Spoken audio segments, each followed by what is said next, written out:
ఐబొమ్మ ఇమ్మడి రవిని పోలీసులు పట్టుకున్నారన్న విషయం మనందరికీ కూడా తెలిసిందే. ఎన్నో ఏళ్ల నుంచి అతన్ని పట్టుకోవడానికి ఎన్నో సవాళ్ళని ఎదుర్కొన్నారని చెప్పొచ్చు. మరి అతన్ని ఎలా పట్టుకున్నారు ఏంటనే విషయాలకు సంబంధించి ఇప్పుడు మనతో పాటు మాట్లాడడానికి సైబర్ క్రైమ్ ఇన్స్పెక్టర్ నరేష్ గారు మనతో పాటు ఉన్నారు. వారితో మాట్లాడదాం. నమస్తే సార్. ఎన్నో ఏళ్లగా రవిని పట్టుకోవడానికి అనేక ప్రయత్నాలు కూడా మనం చేయడం జరిగింది. అసలు ఎలా పట్టుకున్నారు ఏంటి సార్? ఇమ్మడి రవి అతను ఐబొమ్మ వెబ్సైట్ అంటే రన్ చేస్తున్నాడు. అతను one of the owner of the iBomma website అనమాట. ఇంతకుముందు మనకి పైరేటెడ్ కంటెంట్స్ గురించి కంప్లైంట్స్ వచ్చినాయి. దాంట్లో చాలా మందిని మనం అంతకుముందు కూడా ఒక 10 మందిని అరెస్ట్ చేసినాము. అప్పుడు కూడా ప్రెస్ మీట్ పెట్టినాము.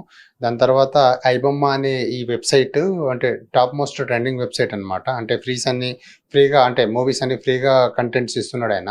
అంటే ఓటీటీ కంటెంట్ కానీ లేకపోతే క్యామ్ రికార్డింగ్ కానీ హెచ్డి కానీ ఇవన్నీ అంటే వేరే ఇల్లీగల్ వెబ్సైట్స్ ఒక లింక్ చేసుకొని వాళ్ళతో కోఆర్డినేట్ చేసుకొని అతను ఈ వెబ్సైట్లో మూవీస్ అన్ని అప్లోడ్ చేస్తున్నాడు అనమాట. వేరే అంటే జనాలు దాన్ని ఆ వెబ్సైట్ని లాగిన్ అయ్యి ఫ్రీగా మూవీస్ చూసుకోవడానికి అందుబాటులో ఉంచుతున్నాడు. బట్ బ్యాక్ ఎండ్ నుంచి ఏం జరుగుతుందంటే ఇతనికి ఆ మూవీస్ ఏదైతే తీసుకుంటున్నాడో ఓటీటీ కంటెంట్ కానీ లేకుంటే వేరే క్యామ్ రికార్డింగ్ కానీ ఆ మూవీస్లో గేమింగ్ అండ్ బెట్టింగ్ యాప్స్ యాడ్వి దాంట్లో ఇన్సర్ట్ చేసి ప్లేస్ చేసి దాన్ని వెబ్సైట్లో అప్లోడ్ చేయడం జరుగుతుంది. దానివల్ల ఇతనికి గేమింగ్ అండ్ బెట్టింగ్ ఆర్గనైజర్స్ నుంచి ఫండింగ్ అనేది జరుగుతుంది. సార్ అసలు ఎప్పటి నుంచి నిఘా పెట్టారు? ఎందుకంటే మూవీ పైరసీ అనేది కొన్ని ఏళ్ల నుంచి కూడా జరుగుతుంది కాబట్టి ఇమ్మడి రవి మీద అసలు ఎప్పుడు డౌట్ వచ్చింది? ముందుగా అతని ఫ్రెండ్స్ని కూడా మీరు అదుపులోకి తీసుకోవడం జరిగింది. సో ఎప్పటి నుంచి ప్రాసెస్ స్టార్ట్ చేశారు? ఇమ్మడి రవిని దాదాపు ఒక 1 మంత్ నుంచి అంటే ఈ ఇన్వెస్టిగేషన్ నడుస్తుంది.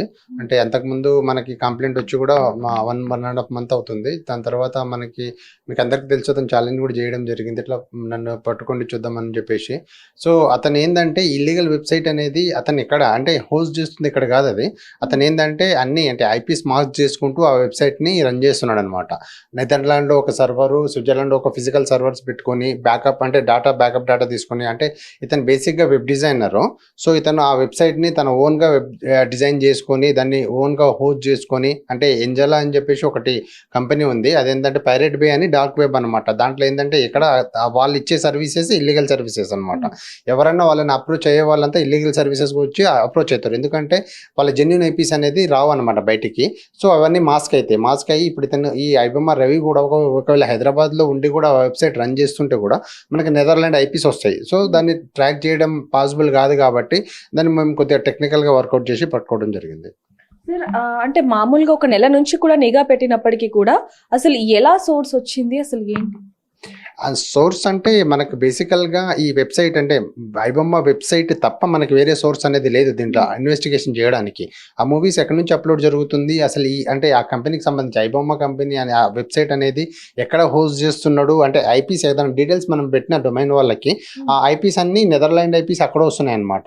సో దాన్ని మనం కొద్దిగా లోతుగా ఇన్వెస్టిగేషన్ చేసి దాన్ని అంటే అతను కొన్ని కంపెనీస్ అడ్వర్టైజ్మెంట్ కంపెనీస్ కొన్ని క్రియేట్ చేసుకొని ఆ ఫండింగ్ అనేది అడ్వర్టైజ్మెంట్ కంపెనీస్ త్రూ అనేది ఫండింగ్ తీసుకోవడం జరుగుతుంది. అక్కడ సార్ ఓన్లీ మూవీస్ ఒకటే అప్లోడ్ చేయడం కాకుండా పైరసీ చేయడం కాకుండా బెట్టింగ్ యాప్స్ ని కూడా ప్రమోట్ చేస్తున్నట్టుగా మనకి ఈజీగా తెలుస్తుంది. ఎందుకంటే ఐబొమ్మ కానీ బెప్పం కానీ మూవీ ఒకటి ఓపెన్ చేస్తుంటే అక్కడ ఈజీగా వేరే యాప్ రావటం లేకపోతే బెట్టింగ్ యాప్స్ కి సంబంధించి ఇవి వస్తున్నాయి. కాబట్టి దీనికి సంబంధించి రవితో మాట్లాడినప్పుడు ఏం చెప్తున్నారు? అంటే రవికి ఏంటంటే ఈ మూవీస్ అప్లోడ్ చేయడం వల్ల అంటే మామూలుగా అందరు అనుకుంటున్నారు ఫ్రీ కంటెంట్ ఇస్తున్నాడు కాబట్టి ఆ వెబ్సైట్ పాపులర్ అయిందని. కంటెంట్ ఫ్రీగానే ఇస్తున్నాడు కానీ దాంట్లో అతనిది సెల్ఫ్గా అంటే ఫైనాన్షియల్గా బెనిఫిట్ జరుగుతుంది కాబట్టి ఆయన ఇండివిజువల్గా. సో అతను ఆ మూవీస్ అనేది అప్లోడ్ చేస్తున్నాడు. ఆ మూవీస్ అనేది ఏదైతే కంటెంట్ తీసుకుని ఆయన ఇల్లీగల్గా ఓటీటీ కంటెంట్ కానీ క్యామ్ రికార్డింగ్ కానీ వేరే వెబ్సైట్ల త్రూ కోఆర్డినేట్ అయ్యి తీసుకోవడం జరుగుతుంది కాబట్టి ఆ కంటెంట్లో ఏంటంటే ఇతను గేమింగ్ అండ్ బెట్టింగ్ 1win అని ఒకటి ఉంటుందండి, 1xBet అనేది ఉంటుంది. ఎందుకంటే ఇది ఎక్కువగా అంటే మా పాపులర్ గేమింగ్ వెబ్సైట్ అనమాట. సో అప్లికేషన్ అండ్ వెబ్సైట్ కూడా ఉంది వాళ్ళకి. సో ఇతన్ని అప్రోచ్ అయ్యి వాళ్ళు వీళ్ళ సర్వీసెస్ తీసుకుంటున్నారు అనమాట. ఈయన అప్లోడ్ చేసే మూవీస్లో ఇన్ బిట్వీన్ అనమాట. మూవీ చూస్తుంటే ఇన్ బిట్వీన్ ఈ యాడ్స్ అనేది ప్లే అవుతాయి. దానికి ఏంటంటే చాలా మంది గేమింగ్ అండ్ బెట్టింగ్కి అలవాటు అయ్యి అంటే తన దగ్గర డబ్బులు లేకుండా వేరే దగ్గర నుంచి క్రెడిట్ తీసుకుని మరి అంటే డబ్బులు వస్తాయని చెప్పి ఆ భ్రమలో ఆడడం జరుగుతుంది. చాలా మంది డబ్బులు పోగొట్టుకోవడం జరుగుతుంది. ప్లస్ దానివల్ల సూసైడ్లు కూడా చాలా మంది చేసుకోవడం జరుగుతుంది. ఇంకొకటి ఏంటంటే ఈ గేమింగ్ అండ్ బెట్టింగ్ వెబ్సైట్స్ ఎప్పుడైతే ఆ అప్లికేషన్ డౌన్లోడ్ చేస్తామో మనం, దాంతోపాటు బ్యాక్ ఎండ్లో ఏపీకే ఫైల్ కూడా డౌన్లోడ్ అవుతుంది. దానివల్ల ఏంటంటే ఇండివిజువల్ది డేటా అనేది బ్రీచ్ అవుతుంది. ఆ డేటా వల్ల ఆ డేటా వేరే వాళ్ళకి ఇచ్చి దాంతో డిజిటల్ అరెస్ట్ కానీ ఈ వేరే సైబర్ ఫ్రాడ్స్ ఉంటాయి కదా, ట్రేడింగ్ ఫ్రాడ్ కానీ, ఇన్వెస్ట్మెంట్ ఫ్రాడ్ కానీ, OTP, credit card, debit card, matrimonial fraud, insurance fraud, చాలా రకాల ఫ్రాడ్స్ అనేది మన డేటా అంటే జనాల డేటా వాళ్ళ దగ్గర పోవడం వల్లనే వాళ్ళు జనాలకి అంటే ప్రజలకి ఫోన్ చేసి ఇండ్యూల్ చేయడం కానీ చీట్ చేయడం కానీ జరుగుతుందండి. సరే, ఇక్కడ కుక్కట్పల్లికి వచ్చాడన్న విషయం ఎప్పుడు తెలిసింది? అసలు మీరు వెళ్ళినప్పుడు అతను ఎలాంటి పరిస్థితిలో ఉన్నాడు, ఏంటి అసలు?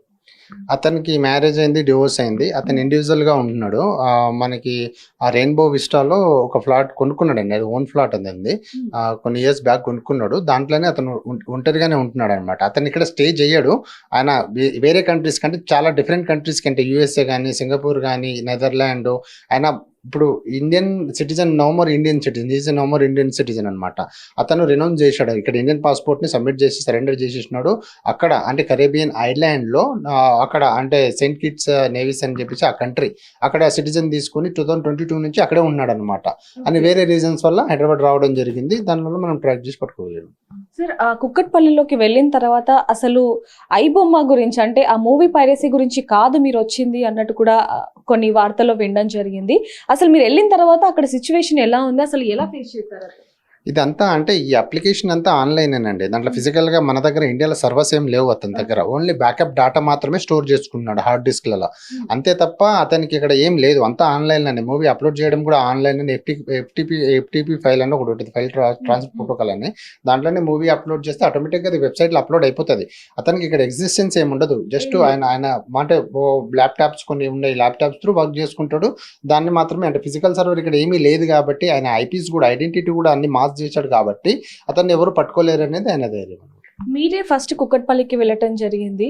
సో అక్కడ మీరు వెళ్ళంగానే అసలు ఎలాంటి సిచ్యువేషన్ ఉంది, ఏంటి అసలు ఎలా ఉన్నాడు అతను? అంటే అక్కడ అప్పుడే రావడం జరిగింది ఫ్రాన్స్ నుంచి. సో అతను ఏంటంటే ఒంటరిగా ఉంటాడు కాబట్టి చాలాసేపు తలుపు తీయకపోవడం జరిగింది. సో మేము చాలాసేపు కొట్టిన తర్వాత అక్కడ సెక్యూరిటీ కానీ అక్కడ మేనేజ్మెంట్ వాళ్ళది సపోర్ట్ తీసుకొని అతనికి డోర్ ఓపెన్ చేయించడం జరిగింది. దాని తర్వాత సెర్చ్ చేసి ఇంట్లో ల్యాప్టాప్స్ కానీ, హార్డ్ డిస్క్ కానీ, మొబైల్ ఫోన్స్, వేరే ఇంకా చాలా మొబైల్ ఫోన్స్ వాడడం కానీ, క్రెడిట్ కార్డ్స్, చెక్ బుక్స్, అతనికి ఎన్ఆర్ఐ అకౌంట్, ఎన్ఆర్ఈ అకౌంట్ రెండు బోత్ అకౌంట్స్ ఉన్నాయన్నమాట. డిఫరెంట్ బ్యాంక్స్లలో ఉన్నాయి కాబట్టి ఆ ఫండ్స్ అయితే క్రిప్టో రూపంలో వచ్చి అది ఐఎన్ఆర్లో ఇండియన్ కరెన్సీలో అతని బ్యాంక్ అకౌంట్లో పడడం జరిగింది.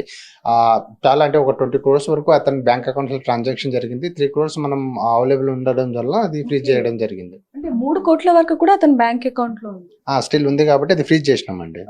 సార్, మీరు అతన్ని అరెస్ట్ చేయడానికి వెళ్ళారు అన్నప్పుడే అతను బాత్రూమ్ లో ల్యాప్టాప్స్ పెట్టడం, లేకపోతే ఇంకా డెస్క్లు పెట్టడం, ఇవన్నీ అంటూ కూడా కొంచెం వార్త వచ్చింది, వాస్తవమేనా? అంటే కొన్ని అంటే ఎక్విప్మెంట్స్ అనేది హైడ్ చేశాడు, దొరకకుండా అవి మనం రికవరీ చేసామండి.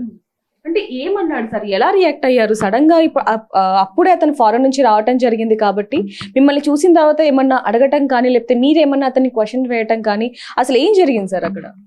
అతనికి ఇది యాక్చువల్లీ 2019లో ఈ వెబ్సైట్ అనేది డిజైన్ చేయడం జరిగింది. అతను దాన్ని ఫుల్ ఫ్లెడ్జ్డ్గా 2020లో రిలీజ్ చేసినాడు. అప్పుడు పాండమిక్ ఉంది కాబట్టి ఆ వెబ్సైట్ కొద్దిగా జనాలు థియేటర్స్కి వెళ్ళలేక దాని మీద డిపెండ్ అయినారు కాబట్టి అది కొద్దిగా పాపులర్ అయింది. దాన్ని కొద్దిగా డెవలప్ చేసుకుంటూ దాని తర్వాత వీళ్ళు gaming and betting organization contact అయ్యి డబ్బులు మనీ ఫండింగ్ చేయడం ద్వారా అతను ఇంకా వెబ్సైట్ని మంచిగా డెవలప్ చేసి 2022లో ఇంకా ఫుల్ ఫ్లెడ్జ్డ్గా మొత్తానికి నెదర్లాండ్, స్విట్జర్లాండ్లో ఫిజికల్ సర్వర్స్ పెట్టేసి అక్కడి నుంచి ఆపరేట్ చేయడం జరిగింది అనమాట.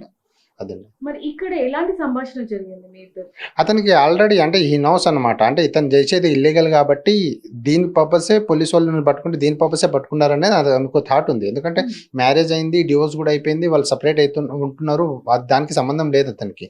సో అతను ఏంటంటే ఇల్లీగల్ కంటెంట్ అంటే పోలీసు వాళ్ళు ఒకళ్ళు అప్రోచ్ అయ్యారు అతనికి అంటే అది పర్పస్ దానివల్లనే అతనికి ఐడియా ఉంది కాబట్టి ఆయన కన్ఫ్యూజ్ కూడా చేశాడు. అతను ఈ వెబ్సైట్ డిజైన్ చేసి రన్ చేస్తున్నాడు. అంటే అరెస్ట్ చేస్తారన్న విషయం ఆయనకు ముందుగానే తెలుసు కాబట్టి ప్రిపేర్ గా ఉన్నారా, లేకపోతే ఏమైనా కొంచెం తప్పించుకునే ప్రయత్నం చేయటం కానీ, లేకపోతే ఆబ్వియస్లీ ఉంటారు కదండి. అంటే మామూలుగా అతనికి తెలిసినా కానీ అంటే ఓ సడన్ పోలీస్ వస్తే ఇంకా ఉంటుంది కదా. సో అతనికి అయితే ఐడియా ఉంది, నేను ఇది ఇల్లీగల్ వెబ్సైట్ రన్ చేస్తున్నాను కాబట్టి నేను ఎప్పుడైనా దొరికితే నన్ను క్యాచ్ చేస్తారనే ఐడియా అయితే ఉంది. సో మనం పట్టుకోవడం వల్ల అతనికి అదే రియాక్ట్ అంటే అయ్యాడు, అది అర్థమైంది. అంటే తప్పించుకోవడానికి ప్రయత్నించాడు సార్? తప్పించుకోవడానికి ఏం ప్రయత్నించా, సరెండర్ అయ్యాడు. సార్ అయితే ఇక్కడ ఇంకొక కొన్ని వార్తలు వస్తున్నాయి సార్. అంటే మీరు అతన్ని పట్టుకోవటానికి గల ఏదైతే కొన్ని ట్రిక్ ప్లే చేశారో, అంటే వాళ్ళ వైఫ్ లాగా అతనికి కొన్ని నెలల నుంచి మెసేజ్ చేయటం కానీ ఇలాంటివి కొన్ని వార్తలు వస్తున్నాయి. అవి ఎంతవరకు నిజం అంటారు? అంటే ఇమ్మడి రవిని పోలీసులు పట్టుకోవడానికి వాళ్ళ వైఫే కారణం, తనే హింట్ ఇచ్చింది అంటూ కూడా కొన్ని వార్తలు వస్తున్నాయి కదా, దీనికి సంబంధించి ఏం చెప్తారు? అది ఫాల్స్ అండి. అంటే వాళ్ళ వైఫ్ అయితే నో మోర్, అంటే అతనికి కాంటాక్ట్లో లేదు. దాదాపు 2021లో వాళ్ళకి డివోర్స్ అయింది. ఆమె సపరేట్ అయిపోయింది. ఆమె ఇండియాలో నో మోర్ అనమాట. ఆమె యూఎస్ వెళ్ళిపోయారు. అతనికి నో మోర్ కాంటాక్ట్. మాకు కూడా ఆమె డీటెయిల్స్ ఏమి కూడా లేవు. సో మేము ఓన్లీ రవిని ట్రాక్అవుట్ చేసినాం కాబట్టి ఐబొమ్మ ఆర్గనైజర్ ఎవరైతే ఉన్నారో ఆ యాంగిల్ ఇన్వెస్టిగేషన్ చేసినాము, టెక్నికల్గా ఫైండ్ అవుట్ చేసినాము, అనాలిసిస్ చేసినాము, అతన్ని వర్కౌట్ చేసి లొకేట్ చేసి పట్టుకున్నామండి. పోలీసులు పట్టుకోవడంలో తన స్నేహితుడి పాత్ర కూడా ఉంది అంటూ కొన్ని వార్తలు వస్తున్నాయి సార్. దాంట్లో వాస్తవం ఉందా మరి? స్నేహితుడి పాత్ర ఏం లేదండి. అంటే మాకు ఓన్గా మా టెక్నాలజీ ప్రకారము మేము ట్రాక్ చేసి అనాలిసిస్ చేసి హింట్ ఇచ్చారు, తను ఇక్కడికి వచ్చాడు అని చెప్పి కూడా అతను తన స్నేహితుడికి చెప్పడంతో మీకు కూడా ఒక హింట్ వచ్చింది. అంటే మీరు చేసే ప్రాసెస్ చేస్తున్నప్పటికీ ఒక చిన్న హింట్ వచ్చింది అని చెప్పి వచ్చింది. మాకు ఎవరు చెప్పాల్సిన అవసరం ఉండదు మేడం. మాకేంటంటే మాకున్న టెక్నాలజీ ప్రకారం మేము లొకేషన్ ఐడెంటిఫై చేసుకుంటాము. దాని ప్రకారమే మేము అతన్ని పట్టుకోవడం జరిగింది. సార్ ఎప్పుడైతే ఈ మూవీస్ ని పైరసీ చేస్తున్నారో ఒకవైపు నుంచి డైరెక్టర్స్ అందరూ కూడా వాపోతున్నారు. అంటే మేము కోట్లు పెట్టి సినిమాలు తీస్తుంటే ఇలా ఫ్రీగా విత్ ఇన్ 1-2 hours లోనే కొన్ని వెబ్సైట్స్ లో వచ్చేస్తున్నాయి అంటూ కూడా. అయితే దీనికి సంబంధించి కేవలం బెప్పం కానీ ఐబొమ్మ కాకుండా ఇంకా వేరే వెబ్సైట్స్ కూడా ఉన్నాయి కానీ దాని మీద ఎవరు కూడా రియాక్ట్ అవ్వట్లేదు. కేవలం ఐబొమ్మ ఈ రవి మీదనే ఎందుకు ఇంత ఇది చేస్తున్నారు అంటూ కూడా జనాల నుంచి వస్తున్న క్వశ్చన్స్ కి మీరు ఏం చెప్తారు? ఐబొమ్మ వెబ్సైట్ అనేది నార్మల్ మూవీస్, అంటే మూవీస్ రిలీజ్ అయిన మూవీస్ కాకుండా ఓటీటీ కంటెంట్ కూడా హెచ్డి క్వాలిటీలో ఆయన ఫ్రీగా పెడుతున్నాడు వెబ్సైట్లో. దానికి ఫ్రీగా అంటే జనాలకి ఫ్రీగా అందించాలనే కాన్సెప్ట్ కాదు. అతనికి దానివల్ల గేమింగ్ అండ్ బెట్టింగ్ ఆర్గనైజర్స్ నుంచి డబ్బులు వస్తున్నాయి కాబట్టి అతను ఆ కంటెంట్ని ఆ వెబ్సైట్లో పెట్టడం జరుగుతుంది. సో ప్రొడ్యూసర్స్కి ఆబ్వియస్లీ చాలా నష్టం జరుగుతుంది. కొన్ని కోట్లు పెట్టి అతను వాళ్ళ సినిమాలు తీస్తున్నారు. 1 week 2 weeksలోనే వాళ్ళకు ఎక్కువ రెవెన్యూ అనేది జనరేట్ అవుతుంది. సో అతను ఒక 1-2 days వ్యవధిలోనే రిలీజ్ అయిన 1-2 days వ్యవధిలోనే ఆ మూవీస్ అనేది వెబ్సైట్లో పెట్టడం వల్ల, ఓటీటీలో రిలీజ్ అయిన రోజు అతను ఆ వెబ్సైట్లో ఆ ఓటీటీ కంటెంట్ అనేది అప్లోడ్ చేయడం వల్ల వీళ్ళకి చాలా నష్టం జరుగుతుందండి. దాంతోపాటు అంటే ప్రొడ్యూసర్స్కి నష్టం జరగడంతో పాటు ఇండివిజువల్గా జనాల డాటా అనేది బ్రీచ్ అవుతుంది కాబట్టి వాళ్ళు కూడా గేమింగ్ అండ్ బెట్టింగ్ వెబ్సైట్లకి, అంటే ఆ గేమింగ్ అండ్ బెట్టింగ్ దానికి అలవాటు అవ్వడం వల్ల చాలా ఆర్థికంగా కూడా చాలా నష్టం జరుగుతుంది. కాబట్టి జనాలు ఇది గ్రహించాలా. వాళ్ళ పర్సనల్ డాటా అనేది బ్రీచ్ అవ్వడం ఒకటి, అంటే అక్యూజ్ దగ్గర వెళ్ళిపోతున్నాయి వాళ్ళ పర్సనల్ డాటా. దాంతోపాటు ఎకనామికల్గా వాళ్ళు గేమింగ్ అండ్ బెట్టింగ్ దానికి అలవాటు అవ్వడం వల్ల ఫైనాన్షియల్గా కూడా వాళ్ళు లాస్ అవడం జరుగుతుంది. సార్ ఇక్కడ మెయిన్ గా అయితే ప్రొడ్యూసర్స్ ఎక్కువగా నష్టపోతున్నారు అనేది మనకు తెలుస్తుంది. ఇందాక మీరు అన్నట్టుగా అంటే ప్రొడ్యూసర్స్ అనే వాళ్ళు డబ్బు పరంగా నష్టపోతున్నప్పటికీ జనాలు మాత్రం వాళ్ళ డేటాని మొత్తం కూడా ఈ థర్డ్ పార్టీ వాళ్ళకి పోతుంది అనేది కూడా మనం వినడం జరిగింది. కానీ దీనికి సంబంధించి ప్రజలకు అసలు ఎటువంటి అవగాహన లేకుండా కేవలం ఇమ్మడి రవిని అరెస్ట్ చేశారో అది వాస్తవం అంటే కరెక్ట్ కాదు, ఎందుకు అరెస్ట్ చేయడానికి రీజన్ ఏంటి అంటూ కూడా వాళ్ళు కొంచెం మండిపడుతున్న పరిస్థితి మీరు కూడా చూసే ఉండొచ్చు. వాళ్ళకి ఏం సమాధానం చెప్తారు? వాళ్ళకంటే మేడం ఇప్పుడు మా దగ్గర చాలా కంప్లైంట్స్ వస్తాయండి. Different type of cyber frauds వస్తాయి. డిజిటల్ అరెస్ట్ అని చెప్పేసి, స్టాక్ ట్రేడింగ్ ఫ్రాడ్ అని చెప్పేసి, investment fraud, OTP, bank credit cards, insurance fraud, వేరే డిఫరెంట్ టైప్ ఆఫ్ ఫ్రాడ్స్ వస్తున్నాయండి. వాళ్ళకు కూడా ఈవెన్ ప్రజలు ఎవరైతే విక్టిమ్స్ మోసపోతున్నారో వాళ్ళకు కూడా అర్థం కాని పరిస్థితి, వాళ్ళ డాటా ఎట్లా వాళ్ళ దగ్గర పోతుందని. ఈవెన్ వాళ్ళ ఏంటంటే వాళ్ళు ఎక్కడ ఉంటున్నారు, వాళ్ళ మొబైల్ ఫొటోస్ కానీ, వాళ్ళ సిబ్లింగ్స్ అంటే వాళ్ళ బ్రదర్స్ కానీ, డాటర్స్ కానీ, సన్స్ కానీ, వాళ్ళు ఎక్కడ ఉంటున్నారు, ఏంది, వాళ్ళ ఫుల్ డీటెయిల్స్ అనేది, ఆధార్ డీటెయిల్స్ అవన్నీ కూడా వాళ్ళకి పోతుంది. వాళ్ళు కాల్ చేసి మీ ఆధార్ నెంబర్ ఇది, మీ క్రెడిట్ కార్డ్ నెంబర్ ఇది, మీరు ఓటీపీ చెప్పండి, లేకపోతే మీ ఆధార్ నెంబర్ ఇక్కడ మిస్యూజ్ అయింది, దానివల్ల మీరు డిజిటల్ దాంట్లో ఇన్వాల్వ్ అయ్యారు అని చెప్పేసి చీట్ చేయడం జరుగుతుంది. కాబట్టి వాళ్ళకు కూడా అర్థం కాని పరిస్థితి. సో దీని ద్వారా నేను చెప్పేది ఏంటంటే, మీరు ఇట్లాంటి గేమింగ్ అండ్ బెట్టింగ్ అంటే ఈ వెబ్సైట్లు, ఇల్లీగల్ వెబ్సైట్లలో ఆ మూవీస్ చూడడం వల్ల మీ డేటా అనేది బ్రీచ్ అవుతుంది. కాబట్టి గేమింగ్ దానికి అలవాటు అవుతున్నారు. కానీ బ్యాక్ ఎండ్లో ఆ అప్లికేషన్ డౌన్లోడ్ అయిపోయి మీ పర్సనల్ డాటా అంటే ఆటోమేటిక్గా వాళ్ళ దగ్గర వెళ్ళిపోతుంది. కాబట్టి మీరు ఈ సైబర్ బారిన పడుతున్నారు.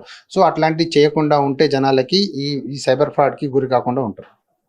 సార్ ఇంకొకటి అంటే ఇప్పుడు ఏదైతే ఇమ్మడి రవి స్టోరీ ఏదైతే ఉంది, ఈ మూవీస్ ని పైరసీ చేసే ఇది ఏదైతే ఉందో అది ఒకవేళ మూవీ తీస్తే ఏమన్నా ఎంకరేజ్ చేసే ఇది ఉందా, లేకపోతే ఏమన్నా అబ్జెక్షన్ పెట్టే ఇది ఉందంటారు?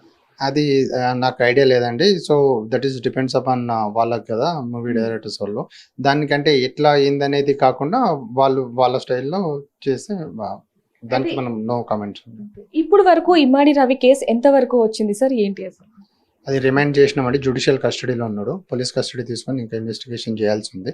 ఆ క్రిప్టో అనాలిసిస్ కూడా చేయాలా, ఎంత క్రిప్టో ఎట్లా తీసుకుంటున్నాడు, ఎంతవరకు సంపాదించాడు, అసలు ఏంటి అదని ఒక ఆ రకంగా కూడా ఇన్వెస్టిగేషన్, ఇంకా ఫారెన్ లింక్ ఎవరైనా ఉన్నారో ఆయనకి సపోర్ట్గా ఇన్వెస్టిగేషన్ ఇంకా నడుస్తుందండి. అది ఇంకా డెవలప్మెంట్ ఉంటే చేస్తాం. సార్ 2 రోజుల క్రితం కూడా ఒక మెసేజ్ రావటం జరిగింది ఐబొమ్మలో. అంటే ఇమ్మాడి రవియే కాకుండా ఇంకొక వ్యక్తి కూడా ఇందులో ఇంకా ఉన్నారు అనేది కూడా కొన్ని వస్తూ ఉన్నాయి. దాంట్లో వాస్తవం ఉంది అంటారు? ఐబొమ్మ వెబ్సైట్కి సంబంధించి ఇతనే హోల్ అండ్ సోల్ ఓనర్ అండి, వన్ మ్యాన్ ఆర్మీ టైప్లో. సో ఇతనికి ఎవరన్నా అక్కడ అంటే ఇప్పుడు ఆయన అక్కడ ఉన్నాడు కాబట్టి సెంట్ కిట్స్ నేవీస్ దగ్గర అతనికి ఎవరన్నా అక్కడ బ్యాక్ ఎండ్లో అసిస్ట్ చేయొచ్చు. బట్ హోల్ అండ్ సోల్ అయితే ఇతనేనండి. వాళ్ళని కూడా పట్టుకునే అవకాశం ఏమన్నా ఉంది? ఇన్వెస్టిగేషన్లో వస్తే వాళ్ళని కూడా పట్టుకుంటాం, నో ప్రాబ్లం. సార్ చాలా మంది కూడా మూవీ పైరసీని సపోర్ట్ చేస్తున్నారు కాబట్టి వాళ్ళకి చివరిగా ఏం చెప్తారు? అంటే కేవలం ఐబొమ్మ వెబ్సైటే కాకుండా ఇంకా ఇతర వెబ్సైట్స్ కూడా చాలా ఉన్నాయి, వాళ్ళకి సంబంధించి కూడా ఏం చెప్తారు? వాళ్ళని ఎప్పుడు పట్టుకోబోతున్నారు? ఓకే, ఇప్పుడు ఆన్లైన్లో ఫ్రీ కంటెంట్ ఇచ్చి కొన్ని అంటే ఇప్పుడు అవుట్ ఆఫ్ 100 పెట్టుకున్నాం అనుకోండి, 80% మూవీస్ అనేది ఎక్కువ కొన్ని వెబ్సైట్లనే అప్లోడ్ అవుతుందండి. వన్ తమిళ్ బ్లాస్టర్ అని ఇంతకుముందు మనం సిరిల్ రాజన్ అనే అతన్ని అరెస్ట్ చేయడం జరిగింది. ఇంకా వేరే వాళ్ళని కూడా హెచ్డి ఎవరైతే లీక్ చేస్తున్నారో వాళ్ళని కూడా అరెస్ట్ చేయడం జరిగింది. Movie rules, one Tamil MB అని కొన్ని వెబ్సైట్స్, ఐబొమ్మ అని కొన్ని వెబ్సైట్ మాత్రమే 80% కంటెంట్ అని ఇస్తున్నాయి. మిగతా వెబ్సైట్లు అంటే ఇప్పుడు చేస్తారు కానీ వాళ్ళు కూడా ఎవరైతే వెబ్సైట్లు చేయాలా, దాంట్లో ఫ్రీ కంటెంట్ ఇవ్వాలా, గేమింగ్ అండ్ బెట్టింగ్ వాళ్ళ త్రూ అమౌంట్ తీసుకోవాలా, వాళ్ళకి అంటే ఎకనామికల్గా డెవలప్ అవ్వాలని ఎవరైతే ఆలోచిస్తున్నారో వాళ్ళు ఇట్లాంటివి చేయకోకుండా ఉంటే బెటర్. జనాలు కూడా అట్లాంటి వెబ్సైట్లలో మూవీస్ చూడడం బదులు థియేటర్కి వెళ్ళి చూడడము, లేకపోతే ఓటీటీలో రిలీజ్ అయినప్పుడు చూడడము జరిగితే వాళ్ళ డాటా కూడా బ్రీచ్ కాదు, వాళ్ళు కూడా ఎకనామికల్గా గేమింగ్ అండ్ బెట్టింగ్ దానికి అలవాటు కారు. సో వాళ్ళకు కూడా మంచి ఉంటుందని భావిస్తున్నాను.